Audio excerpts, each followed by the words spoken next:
সাধু সাধু সাধু। পরম শ্রদ্ধেয়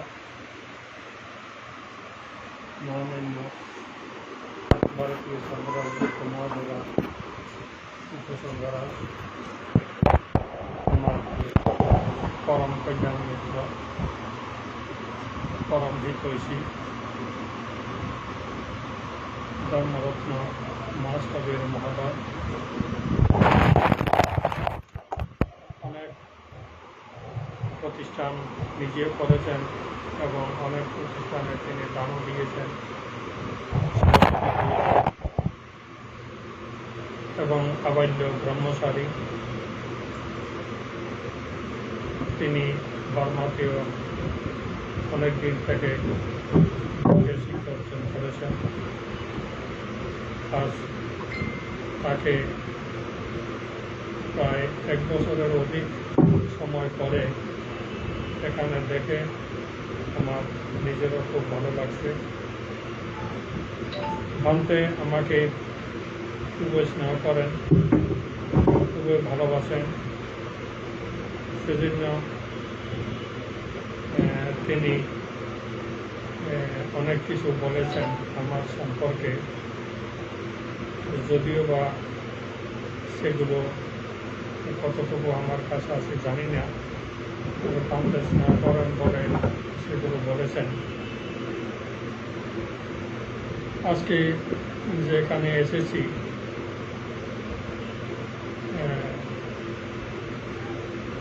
আমার পিসির আহ্বানে এবং পিস্তুত ভাই তাদের আহ্বানে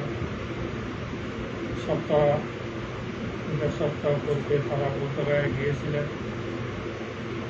সেখানে তারা আমাকে বলেছিলেন এই সংগ্রাম উপলক্ষে এখানে আসতে, এবং এর আগেও ফোন করেও অনেকবার বলেছিলেন এখানে আসার জন্য।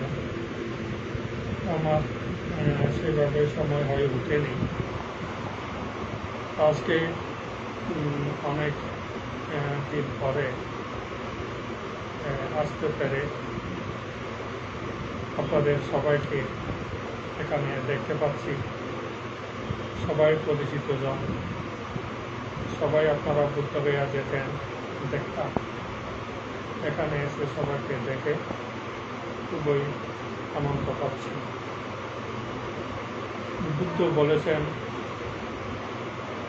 জ্ঞাতির দর্শন, মঙ্গলসূত্রেও বলেছেন ইহাতা কারণেন সাঙ্গাহ। জ্ঞাতিদের সান্নিধ্যে থাকা কিংবা জ্ঞাতিদের সম্মিলন হওয়া বা জ্ঞাতিদের দর্শন লাভ করা, এগুলো হচ্ছে মঙ্গল কর্ম। সেদিক থেকে আজকে যে জ্ঞাতিদের দর্শন হচ্ছে,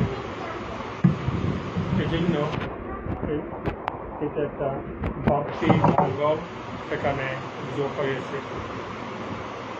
আজকে এখানে সূত্রপাঠের আয়োজন করা হয়েছে, আগামীকাল সমাধান করা হবে। সেই উপলক্ষে আজকে সূত্রপাঠের আয়োজন করা হয়েছে। আপনারা সবাই সেই সূত্রপাঠে যোগদান করেছেন। সূত্র এগুলো হচ্ছে বুদ্ধ বাণী। বুদ্ধ যেগুলো বহুজনের হিতের জন্য, বহুজনের সুখের জন্য, দেব মানুষের মঙ্গলের জন্য যে উপদেশগুলো দিতেন পালি ভাষায়, এগুলো পরবর্তীতে আমরা সূত্র আকারে পাঠ করছি বা আপনাদের শোনাচ্ছি। তো পালি ভাষায় কি বলা হয়েছে সূত্রসমূহে হয়তো আমরা অনেকেই জানি না। অনেকেই আমরা এগুলোকে মন্ত্র হিসাবে আখ্যায়িত করি। আসলে এগুলি হচ্ছে বুদ্ধের উপদেশ, বুদ্ধের বাণী বা বুদ্ধের শিক্ষা, যেগুলো আমরা যদি অনুশীলন করি বা অনুসরণ করি, আমাদের জীবনে সর্বদা মঙ্গল হবে। আমরা যে প্রার্থনা করেছি বিপত্তি পাঠি পাহায়া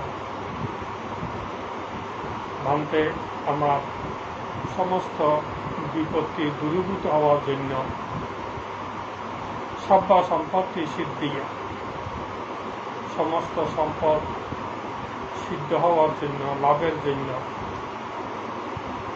সম্পদ বলতে এখানে মনুষ্য সম্পদ, দিব্য সম্পদ এবং অন্তিমে নির্বাণ সম্পদ। মনুষ্য লোকে যখন আমরা থাকব, যে সমস্ত সম্পদ না হলে মনুষ্য জীবন সার্থক হয় না, মনুষ্য জীবন সুন্দর হয় না, মনুষ্য জীবন সমৃদ্ধ হয় না, মনুষ্য জীবন শ্রীবৃদ্ধি হয় না, সে সমস্ত সম্পদ সমূহ যাতে আমরা লাভ করতে পারি এবং যে দেব ব্রহ্ম লোকাদি আছে সেগুলোতে জন্মগ্রহণ করলে যাতে সেই দিব্য সম্পদ সমূহ আমরা লাভ করতে পারি এবং অন্তিমে কৃষ্ণাক্ষয়ে আমরা যাতে নির্বাণ সুখ লাভ করতে পারি, সেটাই এখানে বলা হচ্ছে সব্বা সম্পত্তি সিদ্ধিয়া, সমস্ত সম্পদ যাতে আমরা লাভ করতে পারি। সব্বা দুঃখ বিনাশায়, সব্বা রোগা বিনাশায়, সব্বা ভায়া বিনাশায়, সব্বা অন্তরায় বিনাশায়। যে সমস্ত রোগ, ভয়, অন্তরায়, দুঃখ, উপদ্রব এগুলো যাতে পরিত্রাণের প্রভাবে, বুদ্ধের দেশনার প্রভাবে, বুদ্ধের শিক্ষার প্রভাবে, বুদ্ধের উপদেশের প্রভাবে যাতে দূরীভূত হয়। ভবে দীর্ঘায়ু দায়কান, যে সমস্ত উপদেশগুলো অনুশীলন করলে, পালন করলে, অনুসরণ করলে যে দীর্ঘায়ু হওয়া যায়, সুখ সম্পদ লাভ করা যায়, সেই সূত্র যাতে আবৃত্তি করা হয়। চিত্তাং উজং করিত্বানা পরিত্যাগ দ্রুত মঙ্গলা, চিত্তাং উজং করিত্বানা, আমরাও ভাবতে চিত্তকে সোজা করে, চিত্তকে সরল করে শুনব। আপনিও আমাদেরকে চিত্তকে সরল করে, চিত্তকে সোজা করে, চিত্তকে একাগ্রতা করে পরিত্রাণ দেশনা করুন বা পরিত্রাণ পাঠ করুন, যাতে আমাদের সর্ববিধ মঙ্গল হয়, যেভাবে আমরা প্রার্থনা করেছি। তো বুদ্ধের উপদেশ, বাণী, শিক্ষা এগুলো শোনা, বুদ্ধ বলছেন শুনে তা দারে তা সারে দেতি ধাম্মা। প্রথমে আমাদেরকে সেগুলো শুনতে হবে, তারপরে সেগুলো মনের মধ্যে ধারণ করতে হবে, মনের মধ্যে ধারণ করার পরে সেগুলো আমাদের দৈনন্দিন জীবনে অনুশীলন করতে হবে। সেভাবে যদি আমরা ধারণ করে, শ্রবণ করে এবং আচরণ করে জীবন যাপন করতে পারি, তাহলে আমরা প্রাপ্তিত সম্পদসমূহ লাভ করব, দীর্ঘায়ু হতে পারব এবং রোগ, দুঃখ, উপদ্রব, অন্তরায় ইত্যাদি হতে আমরা অব্যাহতি পেতে পারব এবং মনুষ্য সম্পদ, দেব সম্পদ, নির্বাণ সম্পদও আমরা লাভ করতে পারব, যদি সেভাবে আমরা অনুশীলন করি। তো বুদ্ধকে যখন প্রশ্ন করা হয়েছিল যে মানুষের, দেবতা এবং মানুষের মঙ্গল কিসে হবে, মঙ্গল কি করে হবে, তখন বুদ্ধ তাদেরকে বলেছিলেন যে বুদ্ধ কিন্তু বলেননি যে অমুক দেবদেবীকে পূজা করলে মঙ্গল হবে, অমুক তাবিজ কবচ ধারণ করলে মঙ্গল হবে, অমুক সুতা হাতে নিলে মঙ্গল হবে বা অমুক মন্ত্র জপ করলে মঙ্গল হবে। এই কথাগুলো কিন্তু বুদ্ধ বলেননি। মঙ্গল কিসে হয় এই কথা উত্তরে বুদ্ধ যে মঙ্গল সূত্রটা দেশনা করেছেন, সেখানে তিনি 38 প্রকার মঙ্গলের কথা বলেছেন। 38 প্রকার মঙ্গল, 38 প্রকার কর্তব্য কর্ম যদি আমরা জীবনে সম্পাদন করতে পারি, তাহলেই তাতে মঙ্গল হয়, তাহলে তাতে সুখ হয়, তাহলে তাতে উন্নতি হয়, তাহলে তাতে শ্রীবৃদ্ধি হয়। এভাবে বুদ্ধ আমাদেরকে দেখিয়েছেন, যা আমরা পরবর্তীতে সেটা মঙ্গল সূত্র নামে পাঠ করে থাকি। প্রায় সময় যখন সূত্র পাঠ হয়, পরিত্রাণ পাঠ হয়, সেখানে আমরা মঙ্গলসূত্র পাঠ করে থাকি। মঙ্গলসূত্রের একটা কথা আছে,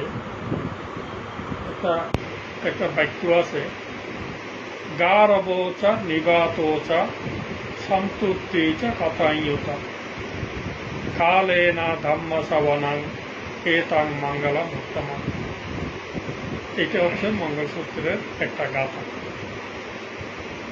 তো এই গাথার মধ্যে বুদ্ধ 5 প্রকার মঙ্গলের কথা বলা হয়েছে, 5 প্রকার মঙ্গলের কথা বলেছেন।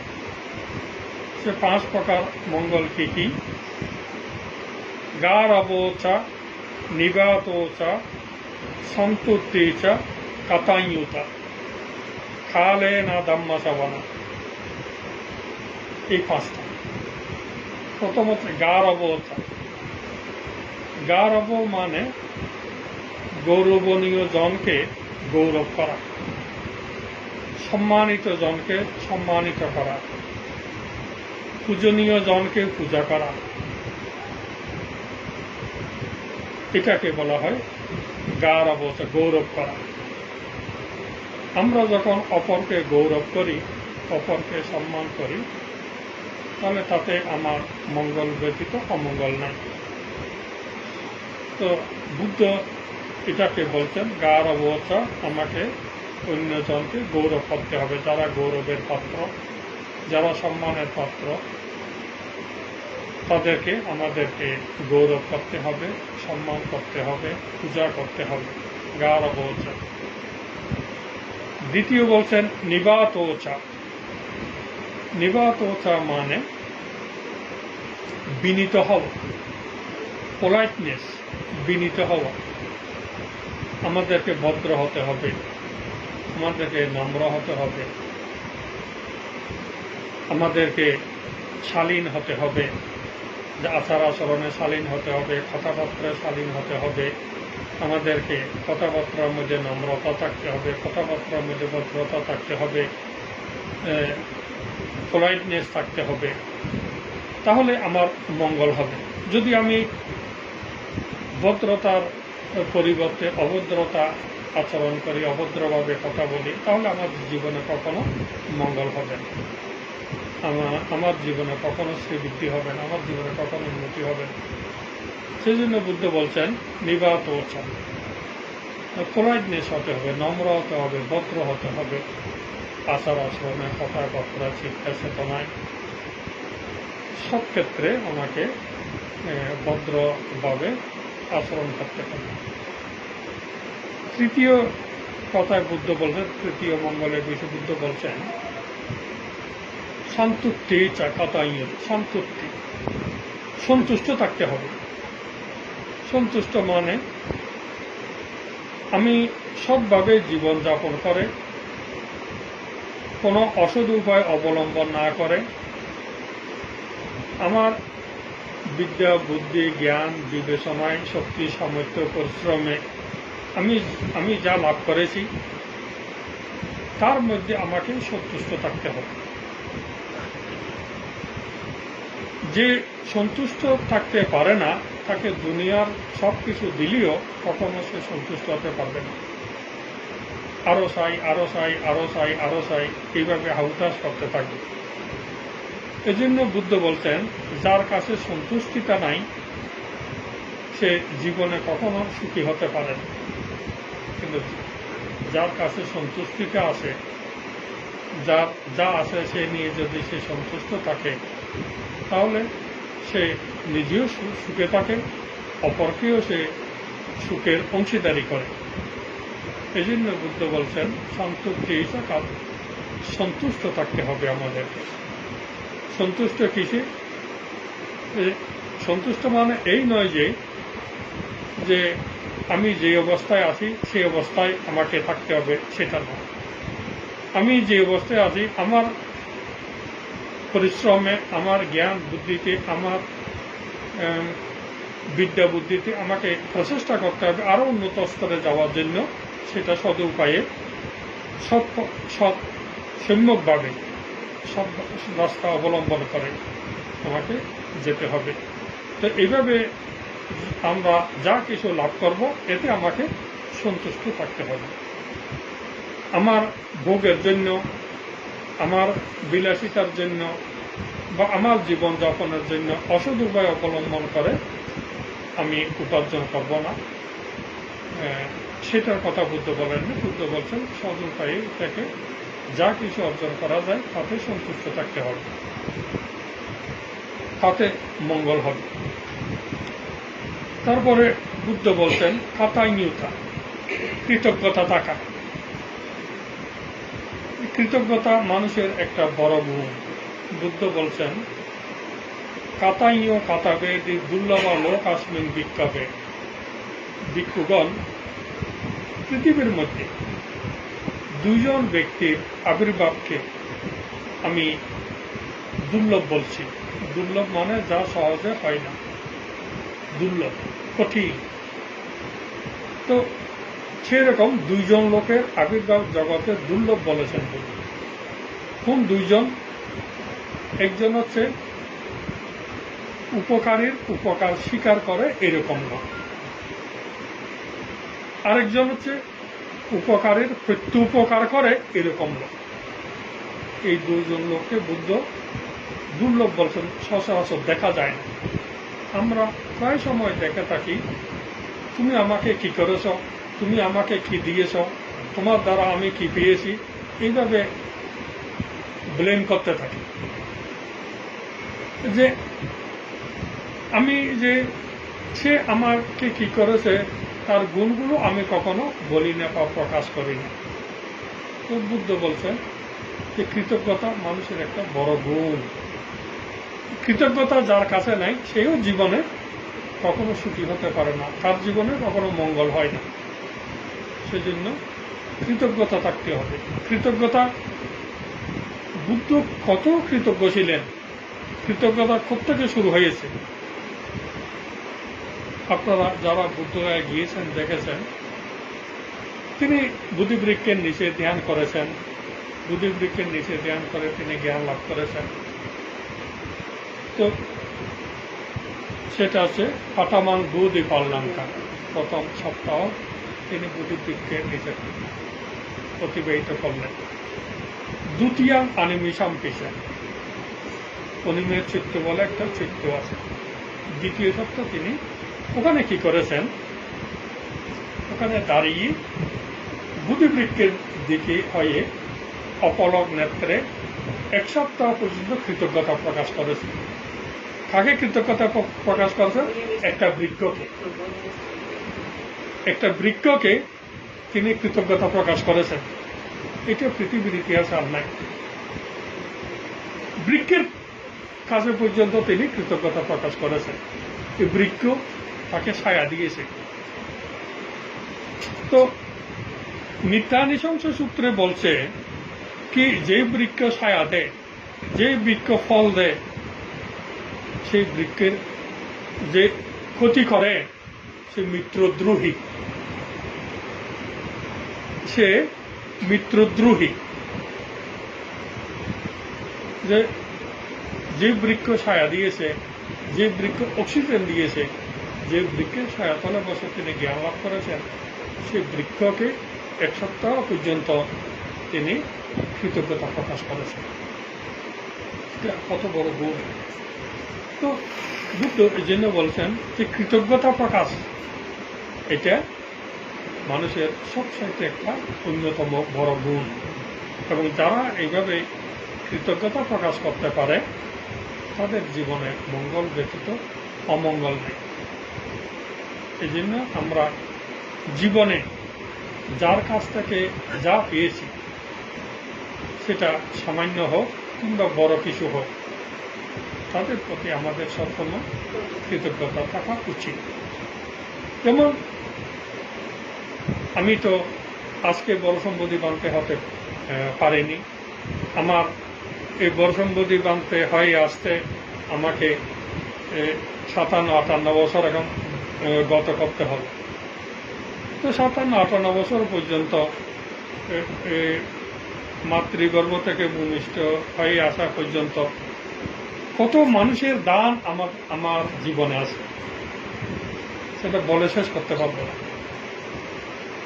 যারা আমাকে অন্ন দিয়ে বাঁচিয়ে রেখেছেন, যারা আমাকে পরিধেয় বস্ত্র দান করেছেন, যারা আমাকে জ্ঞান বুদ্ধি দান করেছেন, যারা আমাকে বিবিধভাবে বাক্য দিয়ে, আর্থিক দিয়ে, নানাভাবে সাহায্য সহযোগিতা করেছেন, এবং যে কেবল আমার মা বাবা আমাকে উপকার করেছেন তা না, আমার মা বাবা ছাড়াও সারা প্রতিবেশী, আত্মীয় স্বজন, গ্রামবাসী, দেশবাসী, যে বিশ্বের বিভিন্ন প্রান্তে ছড়িয়ে ছিটিয়ে আছে অগণিত লোকের উপকার আমি পেয়েছি। এজন্য তাদের প্রতিও আমি অহরহ মঙ্গল কামনা করি, তাদের সবার মুক্তি কামনা করি, তাদের সুখ কামনা করি। তো এভাবে কৃতজ্ঞতা প্রকাশ করতে হবে। আমি একার দ্বারা আমি আজকে এতদূর আসতে পারিনি। তো প্রতিনিয়ত আমি এই যে গাছ থেকে অক্সিজেন নিচ্ছি, হাওয়া নিচ্ছি, জল নিচ্ছি, এই পৃথিবী থেকে, এই মাটি থেকে কতভাবে আমরা উপকৃত হচ্ছি, সবার প্রতি আমার কৃতজ্ঞতা থাকতে হবে। তো এই জন্য বুদ্ধ বলছেন কাতাইনতা, যে কৃতজ্ঞতা মানুষের একটা বড় গুণ। তারপরে তিনি বলছেন কালে না ধাম্মা শ্রবণ, যথাকালে ধর্ম শ্রবণ করে। বুদ্ধ বলছেন ধর্ম শ্রবণের জন্য আমাদেরকে সুইটেবল টাইম হতে হবে, যখন তখন না। কালে না ধাম্মা শ্রবণ, সুইটেবল টাইম। যেমন আজকে এরা সবাই, আপনারা সবাই এসছেন, এদেরকে এখানে আহ্বান করা হয়েছে পরিত্রাণ শ্রবণের জন্য, ধর্ম শ্রবণের জন্য। আপনারা সেভাবে মানসিকভাবে সবাই প্রস্তুতি নিয়ে এসছেন। আমরা 1 ঘন্টা 2 ঘন্টা এখানে থাকবো। 1 ঘন্টা 2 ঘন্টা থেকে আমরা ধর্ম শ্রবণ করবো, সূত্র শ্রবণ করবো। এদিকে সূত্র শ্রবণ করছি, ওইদিকে বাড়ির মধ্যে কাজ আছে। এদিকে সূত্র শ্রবণ করছে, অন্যদিকে আমার যাবার কোনো তাড়া আছে বা অন্য কোনো কাজ আছে। তো ওইভাবে ধর্ম শ্রবণ হয় না। তো বুদ্ধ বলছেন যখন আমরা যেটা করব সেটার প্রতি আমাদের মনোযোগ থাকতে হবে, একাগ্র থাকতে হবে, তখনই সেটাতে মঙ্গল হবে, তখনই মঙ্গল হবে। যে যদি আমরা মনোযোগ দিয়ে সেটা না করি,